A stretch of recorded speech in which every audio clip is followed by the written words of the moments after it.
यकीन मानिए मुझे फलों वाले बिस्कुट यानी कि फ्रूट बिस्किट्स बहुत अच्छे लगते हैं और यहाँ पर इस वीडियो में मैं पपाया पीसेस और कैशू बिट्स के बारे में बात करूंगा, यानी कि पपीता और काजू के टुकड़ों के बारे में बात करूंगा। और यकीन मानिए ये जो यहाँ पर 10% और 6% हैं, आज हम जिसके बारे में बात करेंगे उसके लिए ये दोनों बहुत ही उपयुक्त होने वाले हैं। केवल खाद्य पदार्थों में ही नहीं, दवाइयों में भी किसी प्रकार के सांद्रता पद अवश्य रूप से होते हैं। जैसे कि यहाँ पर देखिए, यह है 1% W/W।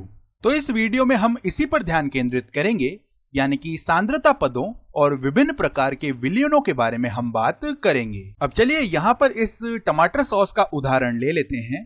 तो इस टमाटर सॉस में 24.9% तो टमाटर पेस्ट है और बाकी अन्य कई प्रकार की चीजें हैं। चलिए यह मान लेते हैं कि शेष सभी यहाँ पर जल है। तो अब आइए इसे लिख लेते हैं। तो टमाटर पेस्ट तो 24.9% है और शेष जल है। और जरा यह भी समझिए कि प्रतिशत का मतलब क्या होता है। प्रतिशत का मतलब होता है कि हम किसी चीज के 100 में से बात कर रहे हैं, यानी कि 100 में से कितना।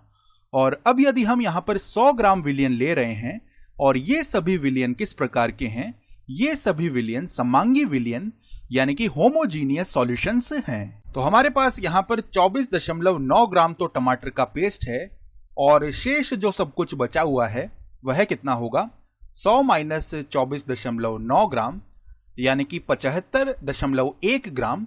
यह शेष सब कुछ बचा हुआ है जो कि इस स्थिति में जल है। अब जो चीज कम मात्रा में है यानी कि छोटी मात्रा में है उसे मैं विलेय यानी कि सॉल्यूट कह रहा हूं, और जो चीज अधिक मात्रा में है यानी कि बड़ी मात्रा में है उसे मैं विलायक यानी कि सॉल्वेंट कह रहा हूं।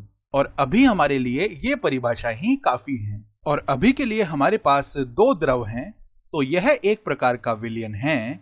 ऐसे कई प्रकार के विलयन हो सकते हैं, जैसे कि ठोस में द्रव हो सकता है, द्रव में ठोस भी हो सकता है, या फिर द्रव में गैस भी हो सकती है।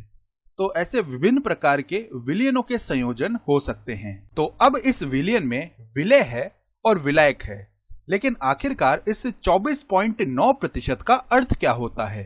असल में इसका मतलब है कि 100 ग्राम टमाटर पेस्ट प्लस जल में 24.9 ग्राम टमाटर पेस्ट मौजूद है। लेकिन इसका उपयोग क्या है, यह हम काफी जल्दी ही देख लेने वाले हैं। फिलहाल के लिए तो विलेय और विलायक दोनों ही द्रव हैं, लेकिन अब मैं यह चाहता हूं कि मैं इन दोनों का भार अलग अलग मापूं। और ऐसा करके हमें यहाँ पर सबसे पहला सांद्रता पद मिलता है जो कि द्रव्यमान प्रतिशत यानी कि मास परसेंटेज कहलाता है। और इसके बारे में ही हम सबसे पहले पढ़ेंगे। इसे हम इस W/W से प्रदर्शित करते हैं। अब जिस द्रव्यमान प्रतिशत की हम यहाँ पर बात कर रहे हैं यानी कि W/W की बात कर रहे हैं, उसे हम कैसे परिभाषित करते हैं। जैसे हमने अभी बात की थी वैसे ही करेंगे, यानी कि विलेय का द्रव्यमान, और यह ग्राम में है, और बट्टा 100 ग्राम विलयन।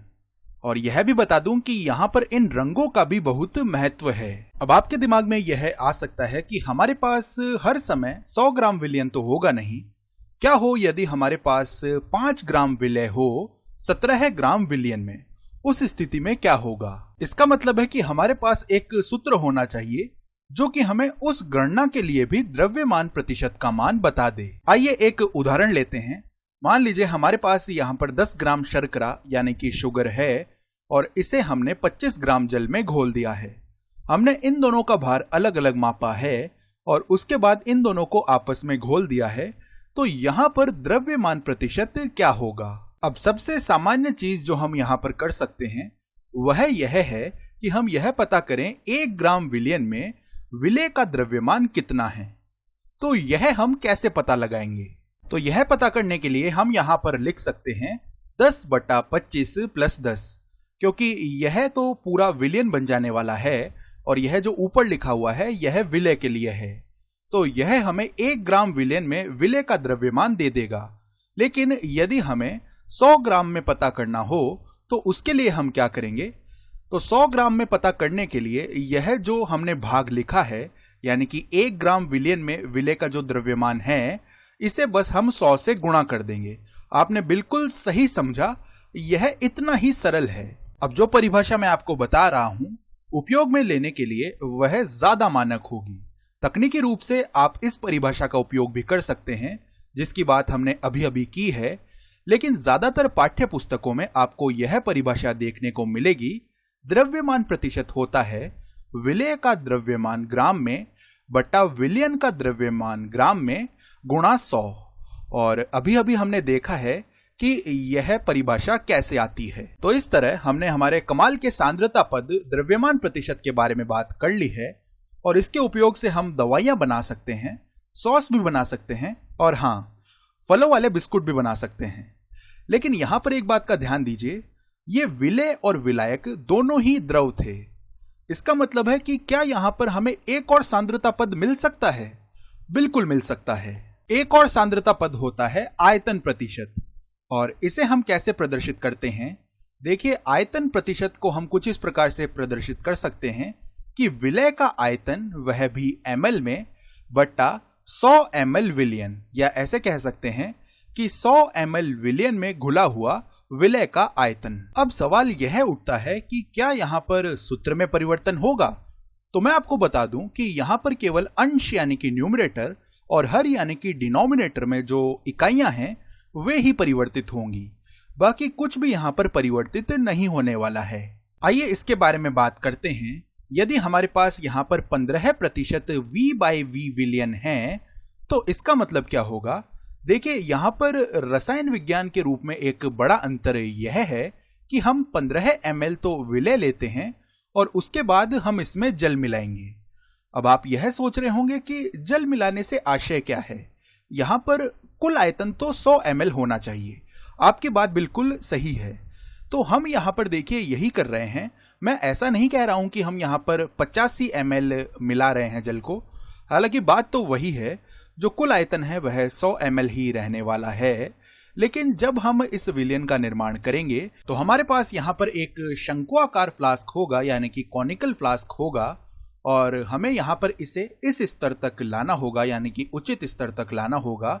और इस प्रकार की चीजें आप रसायन विज्ञान की लैब में करते ही होंगे, तो हम भी यहाँ पर यही करेंगे और इसे उचित स्तर तक लेकर आएंगे जब तक कि कुल आयतन 100 ml न हो जाए।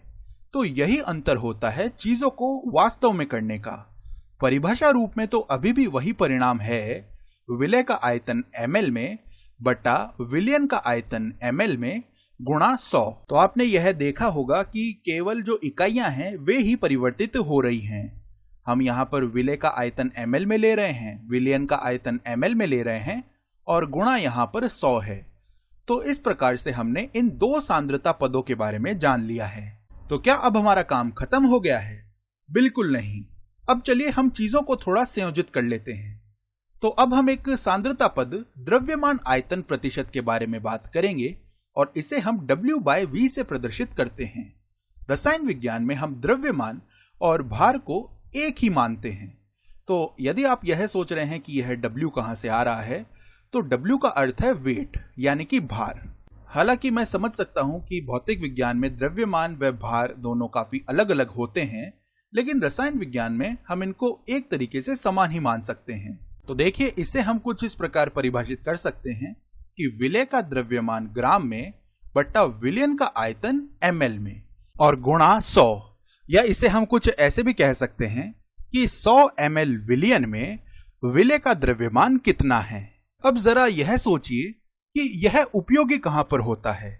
मेरा मानना यह है कि लैब में यह सबसे ज्यादा उपयोगी है। सामान्यतः हम द्रवों में ठोस घोलते हैं, जैसे उदाहरण के लिए NaCl, या फिर फार्मा से संबंधित किसी चीज में यह काम में लिया जाता है। तो अब हमारा काम हो गया है। हमने सांद्र विलयनों के लिए इन 3 सांद्रता पदों की बात कर ली है।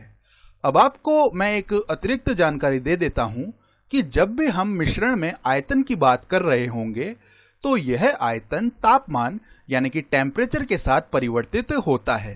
यह मैंने आपको बस एक अतिरिक्त जानकारी दी है।